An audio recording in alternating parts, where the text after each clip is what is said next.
Magandang araw sa ating lahat mga boxing fans sa panig ng mundo. Dalawang pares na bakbakan ang ating tatalakayin ngayon.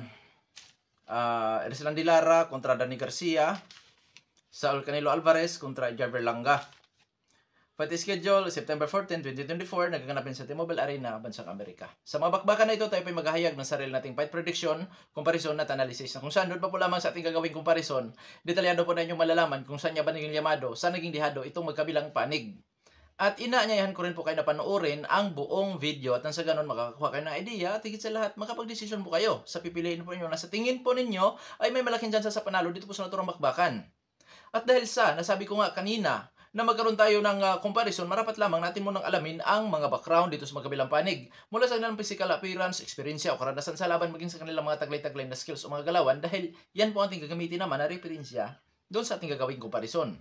Pero bago natin ito simulan, para po sa mga boxing fans na bago pa po lamang napadpad dito sa ating munting channel, inanyahan ko po kayo na sana supportan po nyo sa pamamagitan po ng pag-subscribe, like, and share. At para po sa mga boxing fans na walang sawa na sumuport at sumubaybay dito sa ating munting channel, taos puso po ako nagpapasalamat sa inyong lahat. Wala po nung sports page kung wala rin po kayo mga idol. Kaya naman hindi na natin ito patagalin pa at simulan na natin. At ang una nating tatalakay na bakbakan ay ang pagdipinsa ni Erislandy Lara sa kanyang WBA World Middleweight title kontra sa rank 11 ng WBA na si Danny Garcia. So alamin na natin ang mga background dito sa magkabilang panig. Danny Garcia sa pro boxer, may impresibong kartada po ito. 37 wins with 21 wins coming by way of knockout, may 3 talo. Ngunit wala pa nita ng tabla. Sa kanya 3 pagkatalo, sa puntusan lamang ito natatalo. May edad na 36 anyos at ang height 5 foot and 8 inches, reach 68.5 inches. Orthodox ang kanyang stance sa count ratio 56%. Last fight, July 30, 2022, nakasagupa nito si Jose Benavides. Na kung saan panalo si Danny Garcia sa kanyang laban kay Jose Benavides by majority decision. So ngayon dadako naman tayo sa karanasan ni Danny Garcia. Ito po ay dating 2 division world champion. Nag-world champion sa, kung di ako nagkamali ha, super lightweight at sa welterweight division. Nakasagupan naman ito ang mga kilalang boksingero kagaya nila Errol Spence Jr., Sean Porter, Keith Thurman. Sa skills naman na taglay-taglay ni Danny Garcia, pangkalahatan boxer puncher, pressure fighter style, defensive style, lumalaban sa brulan, ututo, bakbakan, may counter punching style. Pero kapansin-pansin ang husay nitong si Danny Garcia sa counter, taglay ang hand speed, power, timing at accuracy. Pagdating sa depensa, average lang din po ang depensa nitong si Danny Garcia. Ibig sabihin, pagka sinasabi natin average, may mga openings ito sa kanyang depensa na kung saan po pwedeng samantalahin. So, ngayon, sa panig naman ni Erislandy Lara. As a pro boxer, itong si Erislandy Lara po ay may impresibong kartada naman. Na 30 wins with 18 wins coming by way of knockout, may 3 talo din. Ngunit, may 3 tabla na siya. Sa kanyang 3 talo, sa puntusan lamang po ito natatalo. May edad na 41 anyos, height 5 foot and 9 inches, reach 75 inches, southpaw ang kanyang stance, knockout ratio 60%. Last fight, March 30, 2024, nakasagupa si Michael Serapa, panalo by second round knockout si Erislandy Lara. Karanasan o experience ni Erislandy Lara mga lods, siya po ay dating gold medalist sa American Games of Cartagena noong 2006. As a pro boxer naman, naging 2 division world champion po ito. Nag-world champion sa super welter, kung di ako nagkakamali ha, at sa middleweight division. Nakasagupan nito si Saul Canelo Alvarez, Paul Williams, Jarrett Hurd, at marami pang iba. Skills, technical fighter. Pagka sinasabi nating technical fighter mga idol, magaling sa opensa, may kahigpitan sa depensa, magaling sa puntusan, taglay ang husay sa pagpapanatili sa kanyang distansya sa kanyang tunggali. Oo. So, ngayon, dadako naman tayo sa ating gagawing comparison. So, kasalukuyang world champion si Erislandy Lara, si Danny Garcia naman ay challenger. So, dyan mga lods, lamang na si Erislandy Lara dahil siyang kampiyon. Ngayon, dadako naman tayo sa kanilang physical na appearance. Sa physical na appearance po, unahin natin sa edad. 41 anyos si Erislandy Lara, 36 anyos naman si Danny Garcia. So, kalilipas lang sa prime nitong si Danny Garcia. Samantalang si Erislandy Lara, matagal na lumipas sa kanyang pagka-prime. So, disadvantage po yan para kay Erislandy Lara. Kasi di malayo, nasa araw at oras ng kanilang bakbakan, posible nang iiral yung katandaan. Pagka iiral na yung katandaan, kahit gaano ka pa kagaling, magbabago at magbabago talaga ang galawan ng isang human being. Oo. Magbabago ang galaw, maging mabagal man yan, or ano, basta may magbabago. Pero nakadepende pa rin po yan sa body conditioning ng isang atleta. Dahil marami namang nag-edad ng 40, 41, na kung saan nandun pa rin yung magandang body conditioning, mga idol. So, pero dito, disadvantage na yan kasi nga, father time na. So, ngayon, dadako naman tayo sa height, reach, power, kung sino ang may advantage. Sa height, mas matangkad po itong si Erislan de Lara ng 1 inch. Sa reach, 6 inches ang diferensya. Sa power, 60% ang rotation ni Lara, 56% ang rotation ni Danny Garcia. So, comparison ito, bagmat may laban si Danny Garcia, lamang sa power si Erislan de Lara. Southpaw kontra orthodox. So, delikado sa untugan dahil magapareho ang galang stances. Sana walang untugan na magaganap. Sana kung magkauntugan man, walang mapinsala. Kasi pagka magkaroon ng pinsala, disadvantage po yan. At kung sakali, sa early rounds magkaroon ng matinding pinsala sa untugan, automatic po yan. Basta hindi pa makalagpas sa 4th round, automatic yan, tabla. So, sayang ang preparasyon. At siyempre, yung kikitain po kasi tabla eh. So, ngayon, dadako naman tayo sa kanilang activity. Last fight ni Lara, March 30, 2024. Last fight ni Danny Garcia, doon pa sa super welterweight division, mga idol. Nakasagupan niya si Jose Benavides. Nangyari po yan, Hulyo 30, 2022. 2 taon mahigit na hindi napapalaban si Danny Garcia. So, mga lods, tandaan natin, kalilipas lang sa prime ni Danny Garcia, dagdagan pa ng 2 taon na hindi ito napapasabak sa ibabaw ng ring. Delikado, baka pinasok ito sa tinatawag natin na ring rust, na kung saan apektado ang power, galawan at stamina. Although optional po yan kasi may mga 2 years naman na naghinto sa boxing tapos nagbalik, ganun pa rin naman ang galaw, katulad ng ating pambansang kamao nung kanyang sa edad niya na 36, ganyan. May nakikita natin, maganda pa rin naman. So, optional din po yan. Pero disadvantage po yan para kay Danny Garcia. Baka naman siya ipinasok sa, yun nga, sabi ko, ring rust. So, mga lods, yung 41 years old at inactive, halos 50-50. May mga kakulangan. Ganon. So, may mga disadvantage. So, ngayon, dadako naman tayo sa experience. Pareho silang naging 2 division world champion. Ang kaibahan nga lang, kasalukuyang world champion si Lara sa kanyang kalawang division. So, rin ang kinalaban naman po dito sa sa middleweight division, lamang po si Erislan de Lara.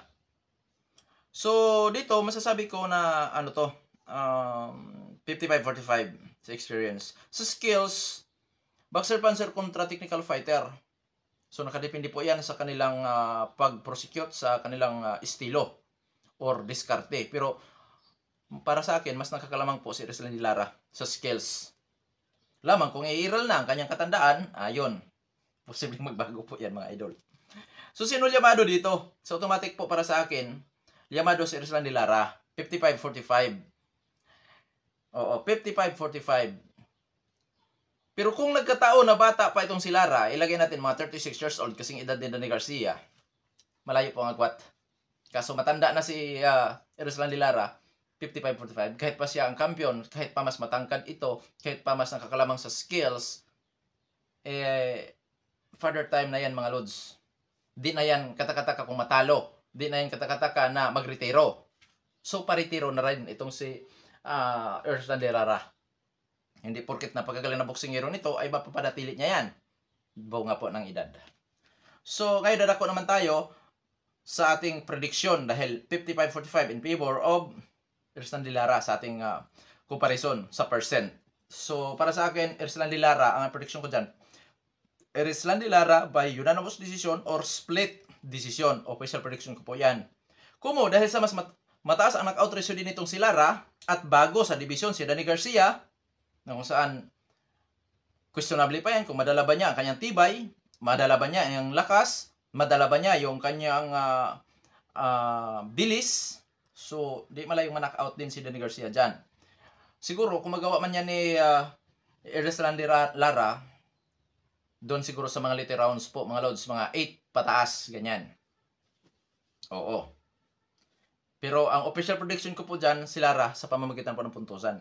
Sa panig naman din ni Garcia, so bago sa division, sa middleweight division, so hindi natin alam kung madala ba niya yung kanyang tibay, ang kanyang lakas, ang kanyang liksi o bilis doon sa naturang division dahil for the first time yata itong mapapalaban. Or for the first time po talaga siyang mapapalaban dahil suling laban niya, super welterweight division siya. Tapos lalaban siya doon sa middleweight division. So ngayon, sa panig ni Danny Garcia, ang inabangan ko dyan yung kanyang counter na posible niyang madisgrasya si Lara dyan. Oo. Pero yun nga, ang mga katanungan, kung madala ba niya yung kanyang power. Kaya kung madala, delikado si Lara din na ma-knockout din dyan. Or matalo sa puntusan, mga lods. Kung madala ni Danny Garcia ang kanyang bilis. So, ibig sabihin, hindi po kagulat-gulat manalo po itong si Danny Garcia.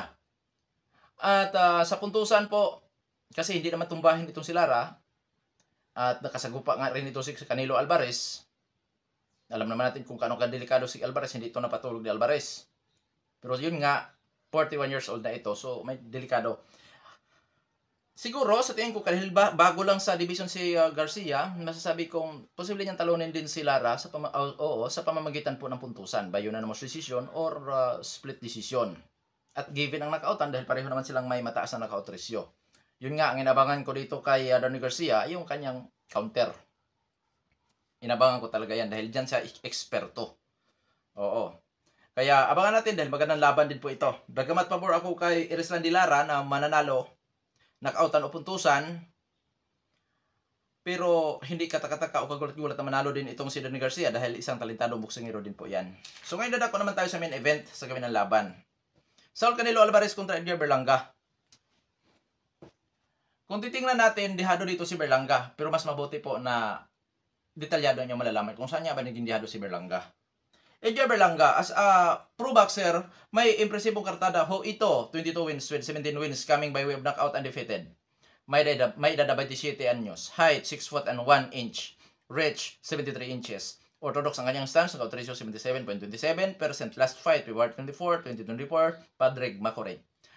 Panalo by knockout sa 6 na round, itong si Edgar Berlanga. Ngayon, experience siya.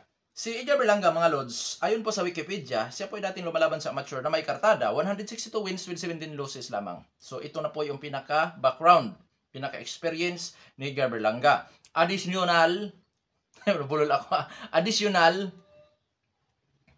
mga nakalaban ni Berlanga as a pro boxer na, siyempre, Marcelo Cosires, na dating world title challenger, Romer Alexis Angulo, Steve Rolls, at sa laban niya kay Cosires, mga lods, doon natin nakita na may tibay din pala itong si Berlanga dahil napabagsak ito ni Cosires eh. Pero bumangon. At nagawa pa nga niyang talunin si Cosires. Oo. Sa skills, pangkalahatan boxer puncher itong si Edgar Berlanga. Pressure party style, defensive style, counter-punching style, lumalaban din sa brulan o tututurwakbakan. Siyempre, taglay din ito ang power, timing, accuracy. Pero pagdating mo sa dipinsa, average lang din po ang kanyang dipinsa. Ibig sabihin, may mga openings din po ito na delikadong masamantala, lalo na kay Canelo. Si Edgar Berlanga po na mapapalaban as a challenger kay Saul Canelo Alvarez. Rank 8 sa WBC, rank 1 sa WBA, rank 4 sa WBO. So, karapat-dapat din palang labanan ni Canelo Alvarez ito, mga lods. Dahil nasa ranking. Hindi pwedeng tanggihan din yan ni Canelo kasi nandyan nga sa ranking. Sa labanan na ito, mga lods, ang nakatayang titulo ay 3. WBC, WBA, WBO. Dahil ayon sa boxing scene, bakante na itong IBF dyan po sa super middleweight division. Kumbaga, pwedeng binawi kay Canelo yan or binitawan na mismo ni Canelo yan. Oo. At sa boxing naman, 2 lang pong titulo ang nakalagay doon. WBC, WBO, kung di ako nagkakamali. Pero yun nga, kung sa boxing scene tayo, 3 titulo ang nakataya dito sa bakbakan. So, ngayon, sa panig naman ni Saul Canelo Alvarez, as a pro boxer, si Saul Canelo Alvarez po ay may impresibong kartada. 61 wins with 39 wins coming by way of knockout, may 2 talo at may 2 tabla rin. Sa kanyang 2 talo, sa puntusan lamang ito natatalo. May edad 34 anyos, height 5 foot and 7.5 inches. Reach 70.5 inches. Orthodox ang stance, knockout ratio 63.34%. Last fight, May 4, 2024, Jaime Munguia. Panalo by unanimous decision sa Saul Canelo Alvarez. Experience ni Saul Canelo Alvarez, 4 division world champion po ito, mga lods. World champion sa super welter, middleweight division, super middleweight division, at sa light heavyweight division. At ang mga matitinig na kasugupan nito ay ang katulad ni Dmitry Bivol, Gennady Golovkin, Floyd Mayweather, dagdag Erislandy Lara. Skills, pangkalahatan ni Saul Canelo Alvarez, boxer puncher. Pwede siya maging pressure partner style, defensive style, lumalaban din sa brulan, tututuro pakbakan, may counter punching style. At may galing din sa adjustment itong si Saul Canelo Alvarez. So ngayon, sino yamado? Mga Lods, nasabi ko na. So, i-detalye lang natin. Kasalukuyang world champion si Saul Canelo Alvarez, pero nasa top ranking naman itong kanyang makatunggali. So, karapat-dapat palang labanan. Hindi lang si David Benavides ang dapat labanan ni Saul Canelo Alvarez. Dahil sa 3 major title belts na hawak-hawak ni Saul Canelo Alvarez, may mga nasa ranking, nakalinya sa ranking po yan. Kaya mga Lods, masasabi ko na dapat na itong labanan. Oo, pero sa mata ng maraming fans, dapat si Benavides daw. Pero si Benavides po, sa isang titulo lang po yan, nakaranking. Bakit? Interim sa WBC. Pagka interim ka, secondary world champion ka dyan sa WBC, hindi ka na nakaranking sa iba. So kung labanan niya ni Canelo, isang titulo lang. Ang gusto ni Canelo labanan, yung hawak lahat. Sa isang laban lang, nadipinsahan niya ang kanyang mga titulo. Ganun po yan. Pero hindi malayo na kay Canelo pa rin kung siyempre kung labanan pa naman niya si David Benavides, di ba? So ngayon mga Lods, mas matangkad po ang Edgar Berlanga, 6'1", 5'7.5" lang po si ano. So 4 inches and half ang diferensya sa height. Sa reach, 2.5. Lamang pa rin si Berlanga. Sa power, 77.27% ang countries ni Berlanga, 63% ang countries ni Alvarez. So lamang sa power. Height, reach, power, lamang po si Berlanga. Kung yan ay gagamitin niya, advantage po yan, siyempre. Sa experience, siyempre lamang po si Canelo Alvarez. Pero may laban po itong si Berlanga dahil dating lumalaban sa amateur na may impresibong kartada, 162 wins with 17 losses lamang. At siyempre may mga nakalaban na rin siya, mga dating world title challenger. Na kung saan hindi rin naman po basta-basta. Pero sa karanasan, siguro 55-45, ganyan lang po. Sa skills, parang boxer puncher, lamang mas veteranong gumalaw, mas perfectong gumalaw si Canelo ikumpara kay Berlanga, lalo na pagdating po sa depensa. At syempre, sa experience ni Saul Canelo Alvarez sa mga malalakas na opponent, dahil for the first time mapapalaban si Edgar Berlanga sa ganito kadelikadong opponent katulad ni Saul Canelo Alvarez. So experience po talaga lamang po si Canelo Alvarez. At sa tibay, may tibay po pareho. Pero sa uri ng kinalaban, ay siyempre lamang po talaga si Canelo Alvarez. So, ganito mga Lods. Comparison, 55-45 in favor of Canelo Alvarez. Ganun lang po kadikit. It means, may tiwala din po ako kay Edgar Berlanga. At kailanman, hindi tayo nang lockdown ng atleta dito. Hindi porket dihado po yan, ay nakakapiho sa si Canelo sa panalo. Hindi porket yabado si Canelo, or hindi porket dihado itong si Berlanga, ay tiyak ang pagkatalo. Hindi ganun po mga Lods. Kaya naman, magandang laban ito. Dito masusubok si Edgar Berlanga ang kanyang kakayahan, ang kanyang tibay. So ngayon, dadako naman tayo sa ating official prediction. Saul Canelo Alvarez by technical knockout. 8 round pataas. So, 8 round to 12. Pero nakadepende yan sa gagawing diskarte nitong si Edgar Berlanga. Dahil kung si Edgar Berlanga ay makipagsabayan kay Saul Canelo Alvarez sa early rounds, delikado siya. Baka matalo siya sa early rounds. Baka hindi pa makalagpas sa 6 rounds. Pero may posibilidad mga Lods dahil ang boxing hindi naman po yan puro palakasan lang. Kundi by strategy, pautakan. So may posibilidad na itong si Edgar Berlanga hindi yan makipagsabayan sa early rounds. So may posibilidad nga doon na yan makipagsabayan sa later rounds. Yung tipong mapapagod na mga Lods. O, kaya yun ang prediction ko. Ngayon, may tendency din naman na hindi mawi sa knockoutan ito. Saul Canelo Alvarez pa rin ako dyan. By unanimous decision or split decision. So, ngayon, dahil sa pabor ako kay Saul Canelo Alvarez, tapos na rin po ang ating official prediction, dadako naman tayo sa challenger. Kasi hindi natin pwedeng maliitin ito. Tandaan natin mga Lods, na malimit na tatalo mga famous na mga boksingero. Doon po yan sa hindi mga kilala na opponent. Anong sanhi? Sobrang tiwala sa sarili, overconfident, hindi pinag-aaralan ng galaw ng katunggali, ganyan. Sobrang tiwala sa kanya kakayahan at nabulaga sa aktual na laban. May mga ganun, di ba? So, ngayon, sa panig ni Edgar Berlanga. Sa panig ni Edgar Berlanga, mga Lods, kung gagamitin lamang nito ang kanyang height and reach advantage, delikado si Canelo na matalo sa puntusan. Which is yun ang pinakaano ni Edgar Berlanga, manalo ito by split decision or unanimous decision. Dahil sa mataas din naman ang knockout ratio ni Edgar Berlanga, masasabi din natin may chance ang manalo ito by knockout doon kay Saul Canelo Alvarez. Oo. Siguro, kung magawa niya yan, mga lods, mga early second half, posible niyang matamaan si Canelo. Or sa early rounds, dahil si Canelo ay mag-adjust pa. Posible niya magawa yan na mapabagsak si Canelo. Although hindi bagsakin si Canelo Alvarez. Although si Canelo Alvarez ay hindi sakitin sa buriga. Pero may tendency, may tibay lang si Canelo Alvarez. Masasabi ko lang tong si Canelo kung matibay, kung ito po ay magretiro na hindi man lang napahalik sa luna. Matibay ang kanyang pisikal na pangangatawan. Dahil dalawang uri ang tibay ng isang boksingero. Ang iba, matibay ang determinasyon, kahit matalo, hindi ininda at makabalik pa sa spotlight. Ganyan.